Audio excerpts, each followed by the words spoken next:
Mlango wa pili.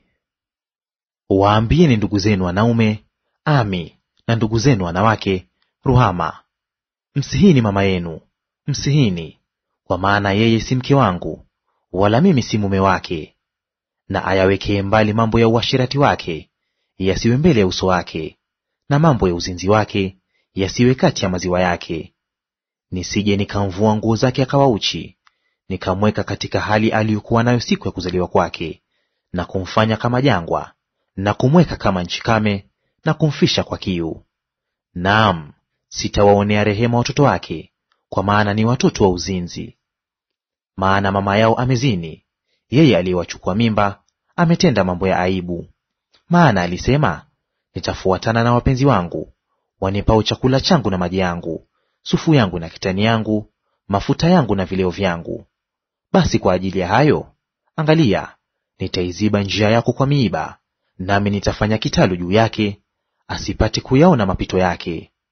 Naye atawafuata wapenzi wake, lakini hatawapata; atawatafuta, lakini hatawaona. Ndipo atakaposema, nitakwenda nikamrudie mume wangu wa kwanza, kwa maana hali yangu ya zamani ilikuwa njema kuliko hali yangu ya sasa. Maana hakujua ya kuwa mimi ndiye aliyempa ngano na divai na mafuta, na kumwongezea fedha na dhahabu, walivyovitumia kwa ajili ya Baali. Basi kwa ajili ya hayo nitaitoa tena ngano yangu kwa wakati wake, na divai yangu kwa wakati wake, nami nitamnyang'anya sufu yangu na kitani yangu vya kumfunika uchi wake.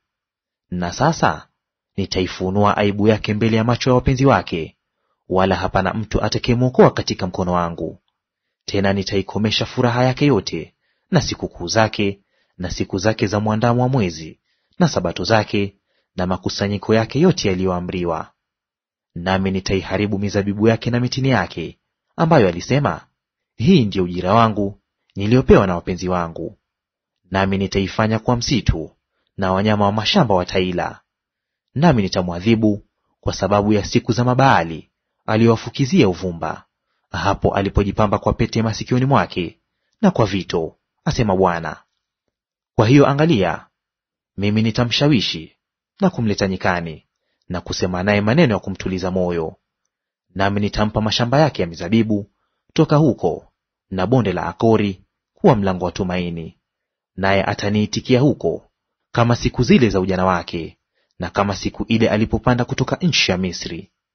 Tena siku hiyo itakuwa, asema Bwana, utaniita Ishi, kwa maana nitayaondoa majina ya Mabaali kinywani mwake, wala hawatatajwa tena kwa majina yao. Nami siku hiyo nitafanya agano na wanyama wa mashamba kwa ajili yao, tena na ndege wa angani, tena na wadudu wa nchi. Nami nitavivunja upinde na upanga na silaha vitoke katika nchi, nami nitawalalisha salama salimini. Nami nitakuposa uwe wangu kwa milele, naam, nitakuposa kwa haki na kwa hukumu na kwa ufadhili na kwa rehema. Nami nitakuposa kwa uaminifu, nawe utamjua Bwana. Tena itakuwa siku hiyo, mimi nitaitika, asema Bwana, nitaziitikia mbingu, nazo zitaiitikia nchi. Nayo nchi itaiitikia nafaka na divai na mafuta, nayo itaiitikia Yezreeli. Nami nitampanda katika nchi kwa ajili yangu mwenyewe, nami nitamrehemu yeye asiyepewa rehema.